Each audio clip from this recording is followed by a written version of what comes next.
What up, K&K squad? Damn, y'all see I got a double chin, my chin coming back and shit. Looking all crazy. We're both getting fat as fuck. Yes, this quarantine got us. Woo! All we do is Eat, sleep, and shit. yeah. Okay. Let me try to straighten this up, y'all. So it looks like y'all, we're on top of y'all because we about to be on top of the world. So today we come to do this video to teach y'all how to buck the system. to buck the system. Okay, so like basically, you got a couple of things you got to do before you leave the country. Of course, you know you got to get your passport. You know you got to get your visa for whatever country, if you plan on staying in that country. If you have animals, you got to figure out how to transport your animals. That's like three of the things that we have to deal with. So we're gonna all cover it in this video. Yeah. Okay. So first we're gonna talk about passports. Let's talk about passports. So with the passport situation, the passport tell you that, okay, so you got different phases. You got phase 1, 2, and 3. Phase 1 means that they are on I think it's not too many people in the office. Phase 2 means that most people have returned. Phase 3 means everybody's returned back to normal and everybody's in it. So we are at phase 2 now. For a lot of states, it's in phase 2. Now, how the passport system works is that basically when you go and have your appointment at a passport office and you take your birth certificate, the parents go for the children, and you got your application and you got your application fee. You get your passport picture at Walgreens or at the post office or whoever do passport photos, and you take that passport to your appointment, the passport photos to your appointment, and when you get there, they just go over the application with you, and then they submit the passport in. Now, when you go to do that appointment, places like the post office, they are not processing your passport. They are third parties. And you got some online that will do the same thing. They just charge you a convenience fee for them. But they are third parties. And what they do is they send your passport to the passport headquarters office. It might not even be in your state. So we're in Atlanta, Georgia. Our passports were sent to New Orleans to get processed. And you'll be like, how in the world do they do that when you live in Atlanta? You would think that Atlanta would take care of your passport. They take your birth certificate, the application, and the photos, stamp it all together and send it off. So when they send it off next day air, and it gets to whatever office, and they process it. Now, passports have usually take 6 to 8 weeks, but they are so far behind that they taking more than 12 weeks at this point. So a lot of people giving up, and we know that the time to leave the country is now. We don't have time to be bull driving around with no passport office. So you basically have to wait until you get your passport, which is going to be more than 12 weeks. And then after you get your passport, you make your appointment to the consulates. Wherever country you're going to, you go to the consulate, or you fill in the application, or fill out your application, print it out, fill it out, take your passport, your birth certificate, a passport photo, and send it off to that consulate. Now, the consulate for Ghana is in New York and in DC. So whatever state you in, that's where you'll be sending your stuff off to. Now you got to deal with the mail. The mail is not a credible resource for me. Especially not right now. Exactly. So I'm scared to send my stuff off to anybody. So basically you send it off to them. They take 6 days to process it. After they process it, they'll take another week or so to send it to you. So you'll be about 2 weeks out. You just got to plan for 2 weeks out once you send for your visa. Now, a lot of countries do visa upon arrival, where you don't have to send off for your visa.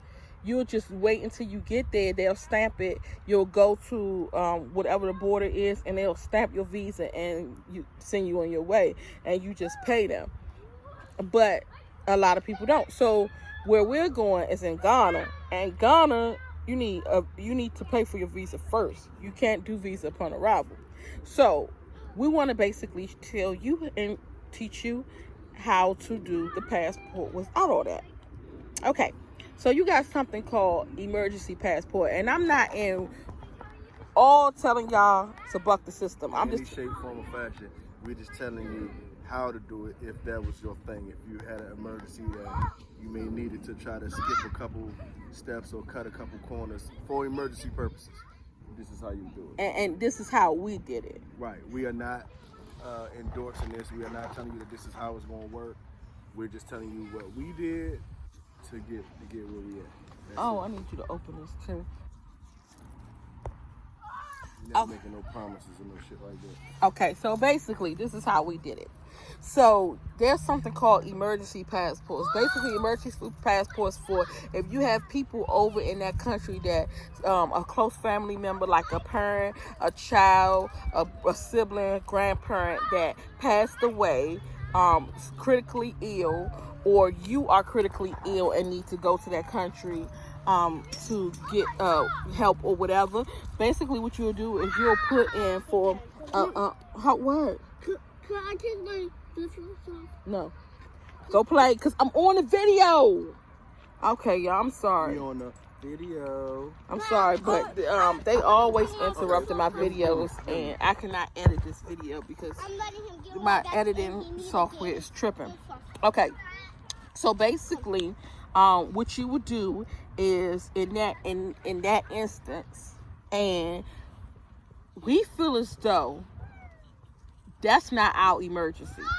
Our emergency is to get the hell out this country before this shit burn down to the ground. So with that being said, we do technically have an emergency. We all do. Yeah, it just wasn't that emergency. So what I did was I called the passport office, and this is how the steps will work. You got a gatekeeper. Once you call, you got to get past the gatekeeper. Once you pass the gatekeeper, you home free. So I called the passport office. They say you got to call 3 days prior to your departure. I didn't do 3 days because I knew in 3 days they wasn't going to be able. So I thought that if in 3 days they're not going to be able to fulfill what I need fulfilled. So I called 5 days in advance. Told them that I need an appointment to the nearest office so that I can get my passports in emergency because my grandmother is over in Africa and she's sick and I need to get over there. So they said, for one, do you have a letter from the doctor saying that she's sick? And my answer was yes.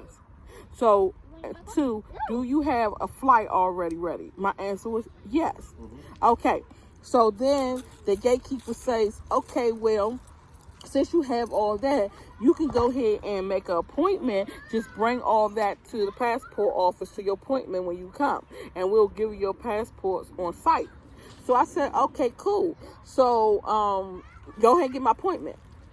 My flight was supposed to leave on Monday. I called them on Wednesday prior to that Monday. They told me that because there's not enough staff in the office, they only have available appointments nearest me on Thursday, which was the next day. So I was like, okay, what's nearest me? They said New Orleans. I said, well, New Orleans is not near Atlanta. They 7 said, hours away. yeah. So they said, well, the office in Atlanta don't have any more appointments available. I said, okay. So they said the only option you have is Miami or New Orleans. I said, okay, well, cool. I'll go to New Orleans. So they said, well, could you get to New Orleans by tomorrow? I said, no, that's not going to work. It's already after 4 o'clock. It's not going to work. So they said, okay, well, this is what we do. We give you the appointment first thing on Monday morning at 9 o'clock. And your flight leaves at 10. I said, that shit ain't gonna work either. But okay, long as I get the appointment, I want to get through the process to see how it works for future references. If I have to cancel the appointment, the flight reschedule, I don't care. I just want to get through this whole. See how far we can get. Yeah. So I said, let me get through the process and see where they stop me at, or if I can get past the gatekeeper. So the gatekeeper, once he had asked me, do I have the itinerary and do I have the letter from the doctor saying that my grandmother is sick. I said, yeah. He sent me on to an appointment person.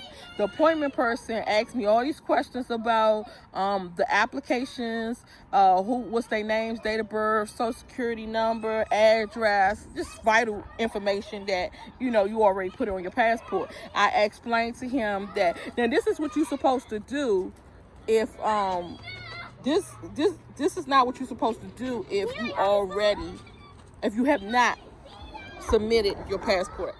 We had already submitted our passport way back in June. It kept saying process. Yeah, and it kept saying process, so it was already submitted a long time ago. Now, it would be a different process if you not submitted anything at all. Okay, so back to it. So he says that he asked me all these questions. He asked me, do I have my letter? I said yes. He asked me, have I set the date? Do I got my flight, my itinerary? I said yes. He asked me, what is your flight number? So I gave him the flight number off of my my ticket. My airline ticket, I had already canceled it anyway, but I still gave him that. So after that, he said, okay, your appointment gonna be at 9 o'clock. I didn't argue about, I ain't gonna be able to make it in time. I said, okay, cool. What I was gonna do is I was gonna call him back Friday and say, hey, look, I'm not gonna be able to make my appointment. I can't get there. It's gonna be too late. I just wanted to see the process. So lo and behold, my husband get up that morning and he go look at the front door. And what did you find? Found 3 passports. Cameron, mine, Heaven's. We already had Jamal, she already got hers, so all we needed was 4 passports. We got 3 of them. So my interpretation of everything that she just said is, whatever paperwork you have or don't have, or whatever time frame that you think that you got to beat, don't worry about it. Just submit what you got. If you don't have it, just tell them you got it anyway. Go ahead and do what you got to do and go to the process to get to as far as the appointment.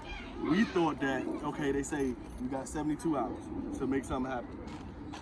They wasn't worrying about the 72 hours. Once we gave them the information, they just went ahead and sent everything on anyway. So don't worry about the 72 hours. Don't worry about what paperwork you do and don't have. State your issue, turn in what you do have, if anything, and make it to the appointment time. Once you get that appointment time, most likely, you're not going to have to wait to the actual appointment. One thing that the dude said that triggered me was, we need your email and your phone number so that if they want to call you before the appointment to see about mailing or something like that. And I was like, so why would they call us before the appointment time to find out where they're going to mail the stuff at? That right there let me know that it's a possibility that we're not even gonna make it to our appointment before they actually send the stuff out that we requested, which is the passport. And that's exactly what ended up happening. So, don't be discouraged about putting in an emergency movement for your passports. Don't be discouraged about what information you don't have. Don't be discouraged by any of the questions that they have for you. Make sure you get to that appointment. Make sure you get that appointment time. That's what you need to worry about. Don't worry about if the shit is in Alaska. Just tell them, all right, cool, I'll be there. Okay, and then I want to add to that. I have, that was because the way we did it, we had already had our passports in already. Okay, now for people who don't have their passports in, I have been through a similar situation when I got my passport. When I got my passport, my emergency was, as y'all know, I do reality TV. I had to be on set at a certain time. I didn't have 6 to 8 weeks to wait. So basically what I did was wrote a letter from the casting agency saying that I had to immediately be in Canada at a certain date and time, and I didn't have time to wait for a passport. So I took it up there to the passport place. I took my itinerary. Go ahead and book your ticket as if you already going to go, period. So I went up to the passport office. This was when they didn't have to worry about appointments. I don't know why that kid keeps screaming. So I went up there to the passport place. I took my itinerary, I took my letter, and I took my photos, my application, and my fee. And I went on and I paid for my passport right then and there. The next day they called me and told me to come pick my passport up. So I think the way that they scare people away from having so many people bum rush and come at the same time is they tell you all these rules, but those rules don't apply once you get in there. Because I got mine for 24 hours and it's supposed to take 3 to 4 days. And I noticed it's supposed to take 6 to 8 weeks. But I also noticed too that they don't check the information that they asking you for. So if they asking you for a letter from a doctor, you can write a letter from a doctor. They're not going to call that doctor and check any of that. They don't even care about that for real. So that's what the passport don't want you to know, that they're not going to check the shit. They just ask you for it just to keep people who don't need it or people that's not going to put the work in to get it. Yeah, out the way. They So just want to make sure that you're going to put the effort in, or that you have been putting the effort in. Now, if you got good gas game, then you ain't really got to put too much effort in. All you got to do is be able to talk your way through it. But the point is, they trying to siphon out people that really don't need it, and by requiring all this information. Now, like I said, if you can talk your way through that information, then you of course you need it. You'll get to it.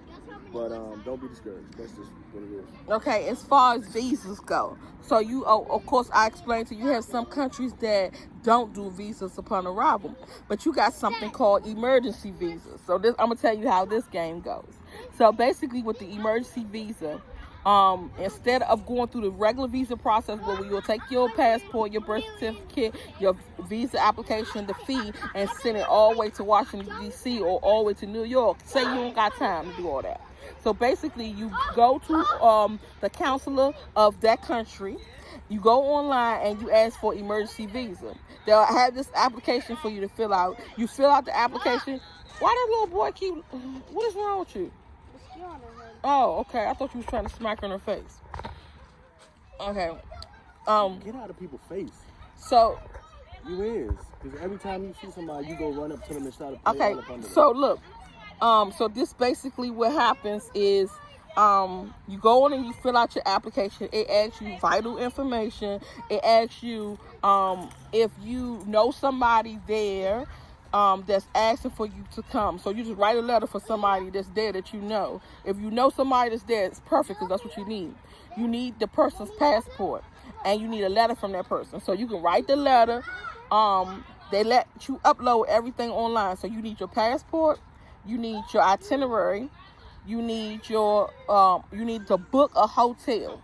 I suggest if you don't want to book a hotel and you actually going there to stay with somebody, book a hotel online that say you can pay when you get there, or that you can get a refund. What is it called? Cancellation, free cancellation. Book one of those hotels because after you get your printout, you can go ahead and cancel it and take that and upload it. Your hotel booking, your passport, your letter from whoever's inviting you, their passport. It just asks you for little information like that. And basically what they're going to do after you go ahead and submit all of that and you pay at the end, you go ahead and submit it and they'll take that and they'll push it through to the airport. So when you get to that airport or whatever country you in, they'll have visa upon arrival there. So you'll get your visa once you get there. So you don't have to worry about all this bull crap, sending it off, waiting for it. Forget all that. Okay, so what's the next one? The next one is the animals. Okay, so basically you got a cat, you got a dog or some type of animal, and you know there's rules to regulations to it. You got to call the airline. The airline got to agree to let you take the animal. Sometimes airlines say no, they can't take the animal. All this, they give you all this bull crap. And then you be like, dang, but I can't leave my animal here. So basically, what you got to do is you got to say that that's your emotional support animal. Once it's your emotional support, you're going into a whole nother law. You're going into the Disability Act. And the Disability Act, you cannot deny my animal from traveling with me because I need that animal. It's a disability, and I shouldn't have to disclose and tell you what my disability is. So basically, you will go on this website. I'm going to leave the link below. You're going to go on this website, and you're going to tell this website that you have this animal, what kind of species it is, Give all the information about the animal. They're going to tell you Okay, pay at the end. How much was it, baby? $120. Yeah, like 125. It's cheap. It's like 120 or something. You pay at the end, and like 2 days later, you will get in your email. You will get all the letters for all the airlines. You got American Airlines, Delta, Spirit, JetBlue, Alaskan Airlines, British Airlines. You got all the airlines. They'll give you letters for all those airlines. So every time you get on one of them airlines, you got a letter saying that's your emotional support animal. And then you will get a letter in the mail with an ID card. If you pay extra, you get an ID card for that animal. So that animal can have their own little ID. You can get the vest for the dog. All that stuff is on the website. And you order that, and they don't ask you no questions. They might ask you on there, is what's your problem? You got PTSD, you got bipolar or whatever, and you just put it on there, and they send it to you. And they shouldn't go too deep into it because that's your privacy. Yes, it's a privacy act. So they just ask you one question about your disability, is what kind of disability it is, and they let you choose it, so it's multiple choice. And then they will send you that letter from the doctor. It's a psychiatrist who writes the letter. They will send you that letter with the psychiatrist sign off on the letter. They will also send you a letter for a hotel stay. So you get your hotel stay and your flight. The hotel stays basically say that by no means they can't discriminate against you because of your animal coming with you, because that's an emotional support animal. So you'll get that letter, and you'll get that letter for housing as well. So if you are going to live in a certain apartment or a house or something like that, you can bring your animal, and they don't charge you an animal fee, a monthly rental fee. So you get all those letters in your email, and then you get a mail if you order the card. You get that in the mail, in the regular mail, priority mail, and the passports come next day air. So that's that. And basically what we're going to do, like we said, we didn't upload the other video, we're going to sneak our bird in. So because the airlines doesn't accept birds, but the reason why we need the emotional support letter so we can get to TSA. So TSA will stop us and say, hey, what's in the bag? We tell them what's in the bag. We show them the paperwork, and they say, okay, because they don't know about the airlines. They only security. So they'll go and check our bag. We take the bird out. They check the bag, and then we put the bag back in, and we go about our business. And y'all seen the last video? No, I didn't upload that last video. You got to see the book bag that we got that doubles into a bird cage. It's nice. It's good. It should almost promise that we won't have no problems getting the bird past TSA and getting it on the plane. Like, it's real nice. So I guess she'll upload that whenever she get a chance. But yeah, wait till you see this book bag. This right here is going to erase all doubt of it being a problem with the bird on the plane. Right. So that's one situation. So I wanted to show y'all that we got all these passports. We got it. So we got everything we need. Okay, next one is yellow fever. So how you get through past the yellow fever part. So basically, let's say that it's just you going, or maybe just you and your baby or something like that. If it's just you going, it's way easier to get through with the yellow fever. So basically what you do, you got two options. You can, one, go to the yellow fever office. It's called the Passport Health Office, nearest you in your state. And you go there, and basically what you do is you write a letter before you go there. Write a letter and sign it. They don't check or nothing. And you take the letter to the Passport Health Office and show them the letter saying that you are exempt from the yellow fever shot because you have sickle cell or some type of blood disorder. They give you the yellow fever card. So what they'll do is they'll give you a whole yellow fever card. Let me see what my yellow fever card is, what it looks like. Let me show y'all what it looks like. So this is the yellow fever card here. And basically, what I'm trying to show it. Okay, so basically, this is how the yellow fever card look. And instead of it having the vaccination on it, it's going to say waiver. And they're going to waive the yellow fever card. But what you do want is you do want the yellow fever card. But this card right here in the United States costs $350. You do not want to pay $350 for this card. So you go ahead and you get the waiver for it, and it give you the yellow fever card. You can get through the border with the yellow fever card waiver. Once you get over there, you find a Passport Health office there, and you go ahead and get your yellow fever card, because you indeed need that yellow fever card. I mean, you indeed need the shot, the yellow fever shot, because you don't want to get yellow fever because you want to buck the system. So you want it, what you're trying to do is you're trying to save your pockets. So you get the waiver here in the United States, get you over there, you go through the border. Once you get through the border, you get the yellow fever card, yellow fever over there at the Passport Health office for $20. So that's way better than $350. So that's how you save money. Now, if you say, all right, I don't have time for all that doctors back and forth and bull crap, I just want to go ahead and go to the country that I'm trying to go to. Go ahead and go. When you get there, they know you travel so far. They're not going to turn you away. They're going to ask you for your yellow fever card. You're going to tell them you don't have your yellow fever card. And what they're going to say, well, you're going to pay us for it. And you're going to get them $20, $30 or something like that. And they're going to let you go.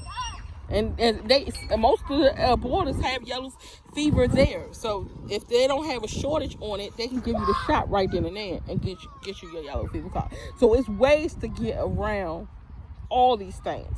Just never take no for an answer. It's always another way. It's either the long way or the short way. I believe in going to walking the short way home, because I don't have time for all of that. So that's that. So what we cover: yellow fever. We covered the animals. Visa, passport. And I guess we got one more super hump that we gotta deal with, and that's gonna be the container. We already got a container. We're packing it up now. We're just trying to figure out a efficient and affordable way to get it shipped and to get it unloaded so that we can get it to the house. So just stand by for that video, because that's gonna be a real. And just to tell you a little brief thing about the container is, what I'm finding out is that it's way cheaper if you want to do the container. If you have cars, they'll put your cars on the deck and not the container, because what happens in the container is they pull the container and they charge you $3,500. In Ghana, I know they charge you $3,500 for every container they have to pull.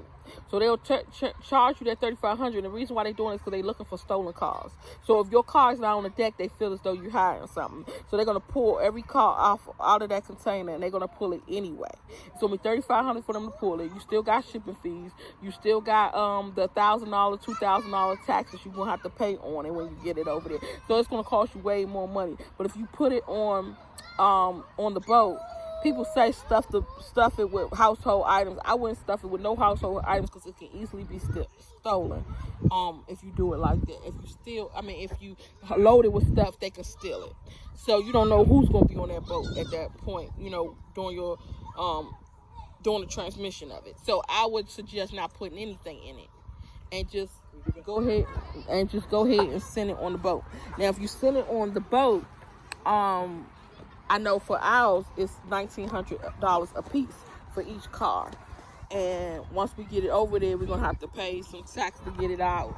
And that's probably going to be about $3,000 or $4,000, but it's not going to be an extra $3,500 for pulling it. And I'm just speaking about Ghana, because every custom or whatever is different. It's not always going to be the same. Mm-hmm. So that's what we're doing now. But the container, we're going to make a whole nother video when we pick up the container and with the whole situation with that. We're going to make a container video about the whole thing. That container video is going to be packed with information and, what is it? Errors. Mm-hmm. Trial and errors until we get it right. Yep. And we're not going to move until we know for sure. So until we know for sure, we're not going to move the container. We're not going to leave we're not going to do none of that. We got to make sure we know. Because when you know, you know. No one is happy about it. So that is it, guys. Comment below where I got that last quote from. All right, so I'll talk to you later.